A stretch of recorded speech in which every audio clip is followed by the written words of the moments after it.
आज Doubtnut app download करें। Doubtnut पर अपने सभी गणित, रसायन विज्ञान, भौतिक विज्ञान और जीव विज्ञान के डाउट्स का करो सफाया। बस प्रश्न की फोटो खींचो, एक ही प्रश्न को क्रॉप करो और तुरंत वीडियो सोल्यूशन पाओ। अभी डाउनलोड करें। नमस्कार दोस्तों, हमसे पूछा गया अवरक्त विकिरणों को ताप तरंगे भी क्यों कहते हैं। विद्युत चुंबकीय स्पेक्ट्रम में इनके अगले विकिरणों के नाम बताएं जिनके तरंगदैर्घ्य छोटे होते हैं और तरंगदैर्घ्य लंबे होते हैं।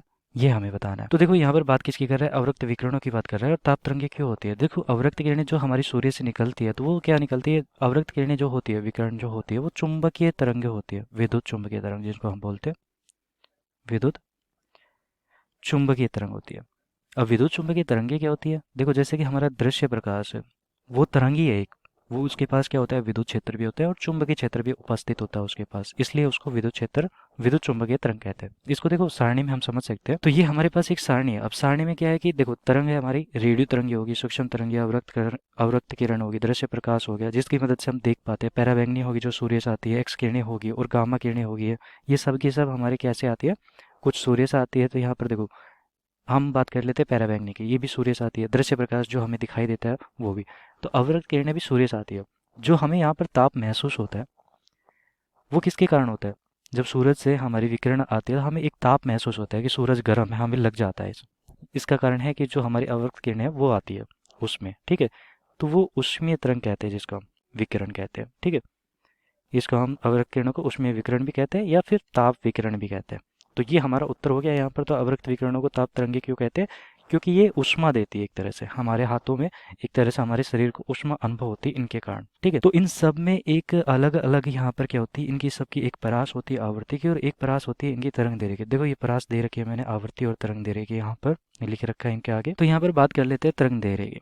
अगर तरंग दैर्घ्य का यहाँ पर देखें तो रेडियो तरंगों की जो तरंग दैर्घ्य होती है वो क्या होती है, 10 सेंटीमीटर से ज़्यादा होती है, मतलब किलोमीटर भी हो सकती है, मीटर भी हो सकती है। तो हमारी सबसे ज़्यादा जो तरंग दैर्घ्य होती है वो क्या होती है, रेडियो तरंगों की। तो ऊपर की तरफ जब जाते हैं हम तो रेडियो तरंगों की जो तरंग दैर्घ्य है वो मान बढ़ता है, ठीक है, तरंग दैर्घ्य का मान बढ़ता है। और यहाँ पर देखो नैनोमीटर में है, ये नैनोमीटर में है, इसका मतलब कि नैनोमीटर से भी छोटी हमारी जो तरंग दैर्घ्य होती है वो गामा किरणों की होती है। सबसे छोटी यहाँ पर जो तरंग दैर्घ्य होगी वो किसकी होगी, गामा किरणों की। तो हमसे पूछा गया है कि कौन सी सबसे बड़ी होती है यहाँ पर, मतलब तरंग दैर्घ्य जो छोटे होते हैं अवरक्त किरणों से, और कौन से इससे लंबे होते हैं यहाँ पर। तो अवरक्त किरणों में ये वाली तरंग दैर्घ्य होती है, ठीक है, ये तो इसकी तरंग दैर्घ्य होगी। तो पहले वाला प्रश्न है कि हमारी छोटी तरंग दैर्घ्य कौन कौन सी होती है, तो छोटी वाली तरंग दैर्घ्य कौन कौन सी होगी, मैंने कहा है कि नीचे की तरफ जब हम होते हैं तो ये छोटी तरंग दैर्घ्य होती है अवरक्त किरणों से। तो पहला उत्तर हमारा आज क्या किया यहाँ पर, दृश्य प्रकाश, पैराबैंगनी, एक्स किरणें और गामा किरणें। तो ये दृश्य प्रकाश, या फिर यहाँ पर लिख देता हूँ ये सारी की सारी हमारी पहला उत्तर हो जाएगा छोटी तरंगे, ठीक है, छोटी तरंग दैर्घ्य, तरंग दैर्घ्य ये हमारी होगी अवरक्त किरणों। और अवरक्त किरणों से बड़ी तरंग दैर्घ्य हमारी रेडियो और सूक्ष्म की ही होती है। तो ये दूसरा हो गया हमारा। ये कौन सी होती है, लंबी तरंग दैर्घ्य, ठीक है, तरंग दैर्घ्य। तो ये हमारा उत्तर हो जाएगा यहाँ पर जो कि हमसे पूछा गया था। धन्यवाद।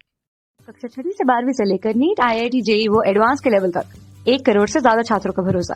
आज ही डाउनलोड करें डाउटनेट ऐप या व्हाट्सएप करें अपने सारे डाउट्स 8400 400 400 पर।